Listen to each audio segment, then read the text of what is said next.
Nous sommes à Cotonou, la plus importante cité du Bénin. Bienvenue à l'école primaire publique d'Agbato, dans un des quartiers les plus densément peuplés de la ville. Le total des deux groupes fait 1230 élèves. En ce qui me concerne, dans mon groupe, je suis à la 5e classe. Je n'ai pas encore le CM2, mais l'effectif avoisine 575 élèves. Un effectif important pour un établissement d'enseignement de base. Dans un quartier aussi populeux, il n'est guère surprenant que l'écrasante majorité de ces enfants soient laissés sans aucune identité juridique. Dans mon groupe, sur les 575 élèves, à peine une dizaine ont d'acte de naissance. Les parents viennent juste avec les carnets de naissance. D'autres disent que les enfants ne sont pas nés dans les hôpitaux, ils sont nés à la maison. Mon second, qui est au groupe A, lui, il a des enfants qui présentent à l'examen, mais sur les 70 élèves qu'il a dans sa classe de CM2, à peine une dizaine ont d'acte de naissance.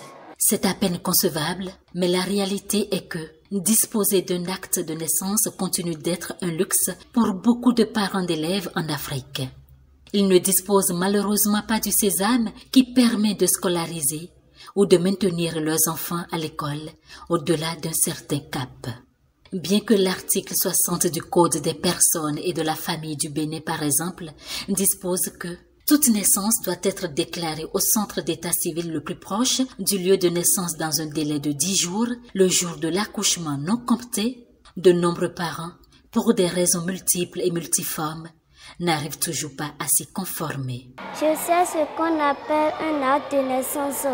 Un acte de naissance, c'est un document qu'on écrit les noms de mon père et de ma mère avec mon nom quand je suis née. Je n'ai pas mon acte de naissance. Je ne sais pas pourquoi j'ai pas l'acte de naissance. Je n'ai pas un acte de naissance. Je peux dire à maman et papa de me faire l'acte de naissance. Parce que quand tu veux aller à un examen, quand tu n'as pas de l'acte de naissance, tu ne peux pas aller. Malgré un taux d'enregistrement des naissances de 86%, qui peut faire pâlir d'envie dans certains pays d'Afrique subsaharienne, puisque le taux dépasse rarement 42% sur le continent, et la mise en route d'un train de réforme en matière d'identification de la population, le problème d'absence d'actes de naissance continue de se poser avec acuité aux 4 coins du Bénin. Il importe donc de réveiller en ce vendredi 20 novembre 2020, Journée internationale des droits de l'enfant, toutes les consciences pour enfin faire bouger les lignes sur cette épineuse question. Voici justement un cas qui interpelle. Eugénie est une écolière qui vit avec son oncle à Royro, un quartier de Cotonou. Âgée de 15 ans, elle est encore au CE1, cours élémentaire première année. Un grand retard qui s'explique pourtant. La maman avait accouché à la maison. On l'a amenée à l'hôpital. Bon, ils sont rentrés à la maison sans papier. À 6 ans, 7 ans, elle a commencé les cours comme ça au village.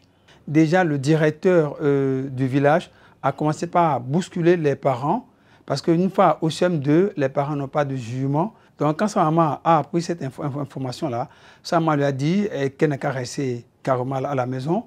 Donc, Eugénie nous a rejoints à Cotonou en 2017.